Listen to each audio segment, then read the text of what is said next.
ദേവാമൃതം. ദേവാമൃതത്തിൽ ഇനി ജ്യോതിഷ പങ്ക്തി. ദേവാമൃതം.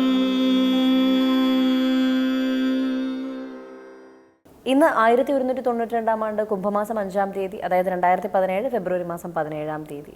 ഇന്ന് വെള്ളിയാഴ്ചയാണ്. നക്ഷത്രം 23 നാഴിക ചോതി, ബാക്കി വിശാഖവുമാണ്. പതിവ് പോലെ ജ്യോതിഷ പങ്ക്തിയിൽ നമ്മളോടൊപ്പമുള്ളത് സർ ഡോക്ടർ പദവികൾ ഉൾപ്പെടെ നിരവധി ദേശീയവും അന്തർദേശീയവുമായ പുരസ്കാരങ്ങൾ നേടിയിട്ടുള്ളത്, 45 വർഷത്തിലധികമായി തിരുവിതാംകൂർ ദേവസ്വം ബോർഡ് മേൽശാന്തിയായി സേവനമനുഷ്ഠിച്ചിട്ടുള്ളതുമായ സർ ഡോക്ടർ കുടമാളൂർ ശർമാജിയാണ്.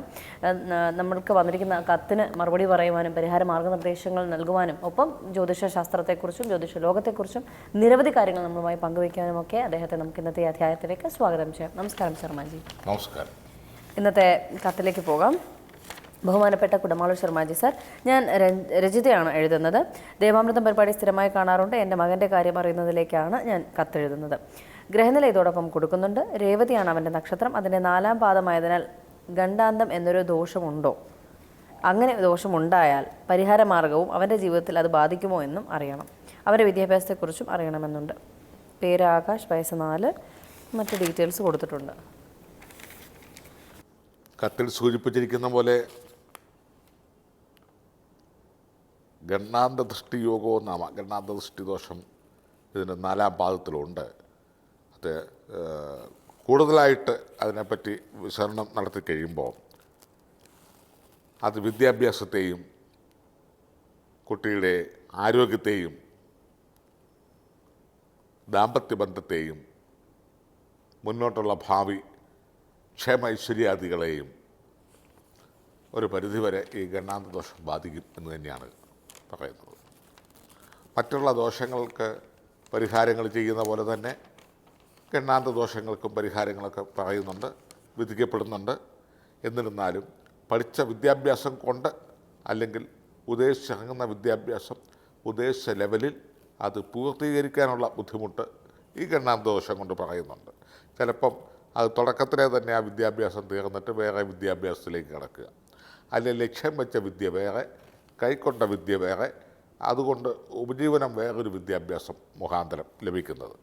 ഇങ്ങനെ വ്യത്യസ്തങ്ങളായിരിക്കും. അതുപോലെ തന്നെ പഠിച്ചതൊന്ന്, ജോലി വേറൊന്ന്. അതുപോലെ തന്നെ ഉദ്ദേശിച്ച രീതിയിലുള്ള വിവാഹം വരണമെന്നില്ല, മറ്റേതെങ്കിലും അപ്രതീക്ഷിതമായ വിവാഹബന്ധത്തിലേക്കൊക്കെ കരുതുക. അതുപോലെ തന്നെ കാഴ്ചയിൽ ആരോഗ്യം തോന്നിപ്പിക്കുമെങ്കിലും ഉള്ളിൽ ആരോഗ്യമില്ലാത്തൊരവസ്ഥ. അപ്പം ആരോഗ്യവിത്തം ഐശ്വര്യം. അതുപോലെ മാതൃബന്ധങ്ങൾ 4-ാം ഭാവം. ചതുർത്ഥ പാദം എന്ന് പറഞ്ഞാൽ 4-ാം പാദം. മാതാവും മാതൃവഴി ബന്ധുക്കളുമായിട്ടും അകന്നോ അകൽച്ചയോ വിരഹിച്ചോ അല്ലെങ്കിൽ ആ സൗഹാർദ്ദങ്ങൾ ഒരുമിച്ച് താമസിക്കാൻ പറ്റാത്തൊരവസ്ഥകളോ ഒക്കെ വരാനുള്ള പൊതുവായിട്ടുള്ള ഒരവസ്ഥയാണ് ഈ ഗണ്ണാന്ത ദൃഷ്ടി ദോഷം. ആ ഗണ്ണാന്തത്തിൻ്റെ മുഴുവൻ ഫലമൊന്നും ദോഷഫലങ്ങൾ ഇല്ലതാനും. കാരണം ഗ്രഹനിലയിൽ മറ്റു പല വലിയ വലിയ യോഗങ്ങൾ ജാതകത്തിൽ ഉണ്ട്. അതായത് അമല മുതലായിട്ടുള്ള യോഗങ്ങൾ, അതുപോലെ തന്നെ ഭദ്ര മുതലായ യോഗങ്ങൾ, മഹാഭാഗ്യ യോഗങ്ങൾ എന്നിവ ചേരുന്നുണ്ട്. ചന്ദ്രൻ ഒറ്റയ്ക്ക് നിൽക്കവേ ചന്ദ്രൻ്റെ കൂടെ ഗ്രഹങ്ങളോ ചന്ദ്രൻ്റെ 2-ലും 12-ലും താരാഗ്രഹങ്ങളായ ശക്തി പ്രാപിച്ച ഗ്രഹങ്ങളോ ഇല്ലാത്തതിനാൽ ഇതിനെ കേമദ്രുമ ഗണ്ണാന്ത ദോഷം എന്ന് പറയും. എന്താണ് കേമദ്രുമം? പല എപ്പിസോഡുകളിൽ പറഞ്ഞിരിക്കുന്ന പോലെ ജാതക നിലയിൽ സ്ത്രീ പുരുഷ പണ്ഡിത പാമര കുബേര കുജേല രാജ്യാന്തര വർഗവർണ്ണ വ്യത്യാസമില്ലാതെ തന്നെ ചന്ദ്രൻ നിൽക്കുന്ന രാശിയിലോ അതിൻ്റെ 2-ാം രാശിയിലോ 12-ാം രാശിയിലോ താരാഗ്രഹങ്ങളായ പ്രബല ഗ്രഹങ്ങൾ ഒന്നും നിൽക്കാതെ വന്നാൽ മാതൃവഴി പിതൃക്കളുടെ അനുഗ്രഹക്കുറവും മാതാവിൻ്റെ അനുഗ്രഹക്കുറവും ദുഃഖഭാരങ്ങളും അതുപോലെ തന്നെ കേമദ്രുമാതി യോഗങ്ങളുമാണ് അതിൻ്റെ ഫലം. ആ കേമദ്രുമ ഗണ്ണാന്ത ദോഷം, അതുപോലെ തന്നെ കേമദ്രുമ ദോഷങ്ങൾ ഇതെല്ലാം കുട്ടിയെ ബാധിക്കുന്നതാണ്. ചില കാര്യങ്ങൾ പറഞ്ഞാൽ സ്വന്തമായി അധ്വാനിക്കണമെന്ന് താല്പര്യമില്ലാതെ, സ്വന്തമായി നേടണമെന്ന് താല്പര്യമില്ലാതെ എല്ലാം ഒരു നിസ്സാരമായി കണ്ട് മുന്നോട്ട് പോവുകയും ഒന്നിലും ഒരു ആർത്തിയോ ഒരു പരവേശമോ ഒരു ജിജ്ഞാസയോ ഒന്നുമില്ലാതെ പഠിച്ചെങ്കിൽ പഠിച്ചു, പഠിച്ചില്ലേ പഠിച്ചില്ല, ഇന്നത് പഠിക്കണം ഇന്നത് വേണ്ട എന്നുള്ള പ്രതിജ്ഞകളൊന്നുമില്ലാതെ കൈ കിട്ടുന്ന കഴിക്കുക അല്ലെങ്കിൽ കിട്ടുന്ന പഠിക്കുക, ഇങ്ങനെയൊക്കെയുള്ള അലക്ഷ്യാവസ്ഥകളിലേക്ക് വേണമെങ്കിൽ തിരിയാം. അതല്ലെങ്കിൽ എല്ലാവിധ ബുദ്ധിശക്തിയും പഠന സൗകര്യങ്ങളും അതുപോലെ ഉദ്യോഗ സൗകര്യങ്ങളും വിവാഹാദി സൗഭാഗ്യങ്ങളും എല്ലാം ഉണ്ടായിട്ട് അവയിലൊന്നിലും താല്പര്യമില്ലാതെ ഏതെങ്കിലും ആധ്യാത്മിക നിലകളിലേക്കോ രാഷ്ട്രീയ നിലകളിലേക്കോ അതുപോലെ രാജ്യപ്രവർത്തന രംഗങ്ങളിലേക്കൊക്കെ മാറിപ്പോകുന്നവരും ഈ കേമദ്രുമ ഗണ്ണാന്ത ദോഷങ്ങളിൽ പെടുന്നവരുണ്ട്. ഇതിപ്പം മാതൃ ഗണ്ണാന്ത ദോഷങ്ങൾ ഉണ്ട്, കേമദ്രുമ ഗണ്ണാന്ത ദോഷമാണ്. കേമദ്രുമം ആണ് ഇതിനകത്ത് കാണുന്നത്.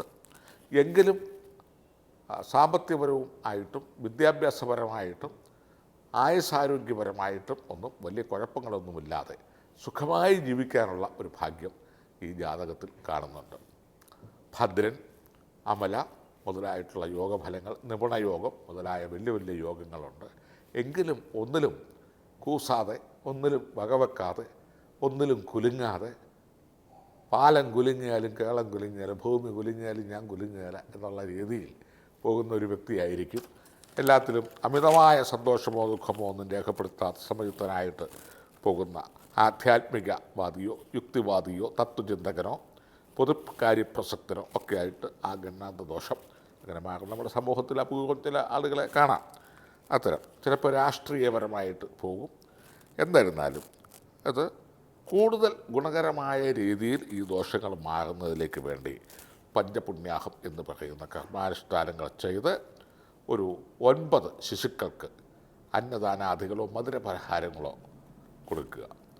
ഈ പഞ്ചപുണ്യാഹത്തിന് നവഗ്രഹ പത്മം ഇട്ടിട്ട് കുട്ടിയുടെ പേരും നക്ഷത്രവും ചേർത്ത് ഒരു 9 ദിവസം ജലഗന്ധ പുഷ്പധൂപദീപ ജലാന്തം വിധിപ്രകാരം താന്ത്രിക ആചാര്യനെ കണ്ട് അതിന് പറയുന്ന നവഗ്രഹ ഹോമാദികൾ ചെയ്ത് പ്രസ്തുത മന്ത്രപ്രയോഗത്താൽ ചെയ്ത് 9 കുട്ടികൾക്ക് അന്നദാനമോ മധുരപലഹാരമോ മിഷ്ടാന്നഭോജനമോ എന്തെങ്കിലും ചെയ്യുക. അങ്ങനെ 12 കൊല്ലം കൂടുമ്പോൾ ചെയ്തുകൊണ്ടിരിക്കുന്നതായാൽ ഇദ്ദേഹത്തിനെ സംബന്ധിച്ചുള്ള ഈ ഗണ്ണാന്ത ദൃഷ്ടി ഒരു 90% കുറഞ്ഞു കിട്ടുന്നതാണ്.